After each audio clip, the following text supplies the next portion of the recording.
Afternoon or good day, YouTube. I am back after a couple weeks of technical difficulties with my phone. I am actually using my husband's phone to record. I did get a new one, but it doesn't want to do what I want it to, apparently.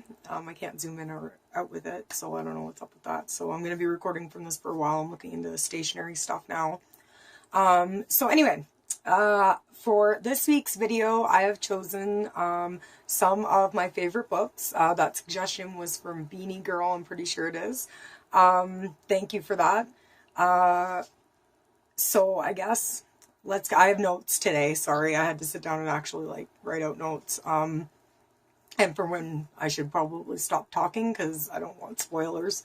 But so let's get right into it. Okay, so the first book, I've got 4 here that kind of were big for me, is The Child Thief. My husband actually got me, this is probably backwards, it's by Brom, I guess. No first name that I can tell. My husband got me that for my birthday, last year I think it was, and I'm only about halfway through. I don't get a whole lot of time to read with the kids, but when I do, that's one of the books that I go for right now. It's essentially a dark telling of Peter Pan. Fantastic book, honestly. Once I pick it up, I don't want to put it down, which is one of the reasons that I'm not done yet, because I know if I start reading, I'm not going to want to really stop.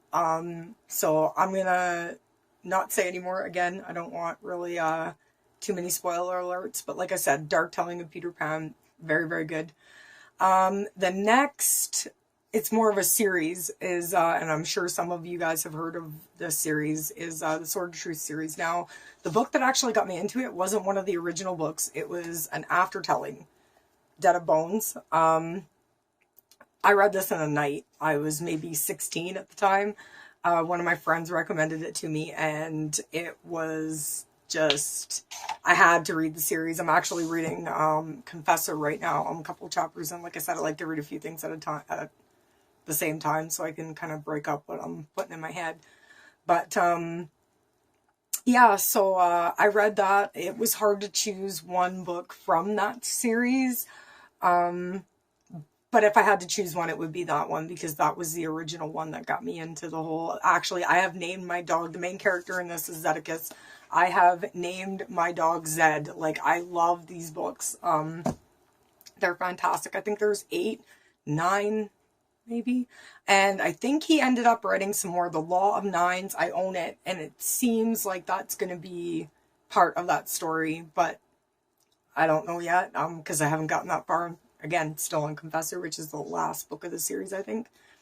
Okay, so next is actually something my husband got me a little more into, because I was always kind of the fantasy reading anyway. If it's not like self-development or educational, I always was a fantasy kind of person.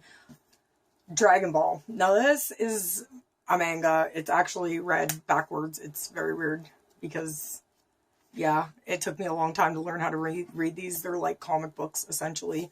This is 1 of 5, and it's got like 3 in it. I am pretty sure that this was the first manga I ever picked up. I had watched a bit of anime, but I read quite a few now, and that was really like just a fun-loving, like if you like comics at all, it's the next logical step for that. And last but not least was actually a book that was recommended by my doctor. And I've mentioned this book before in some of my other videos when I was going through all the other stuff, is Hope and Help for Your Nerves. This book I'm not all the way through yet either. But it talks about how to essentially cope with stress, what stress does to you.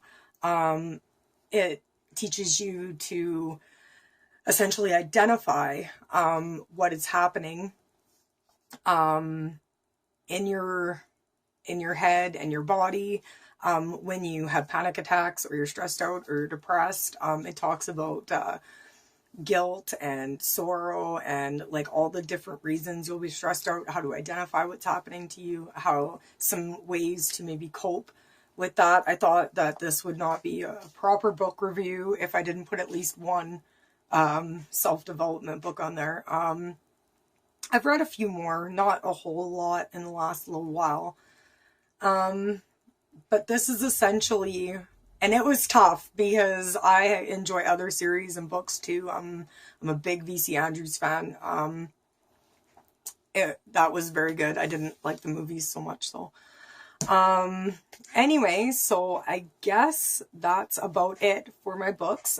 Next week I will actually be doing a binge-worthy Netflix review. I've got a couple already written down. I'm gonna take another swing through Netflix over the next week or so.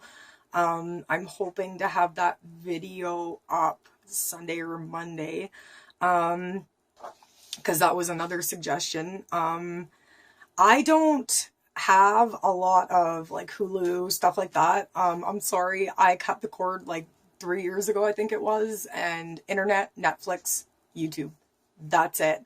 I go searching for my news so I can control what's being put in my head. I don't like the way that mainstream media works, so again, I just never bought into any of that stuff. I pay less than I ever have for any of it. And so I will do Netflix specific because that's what I own.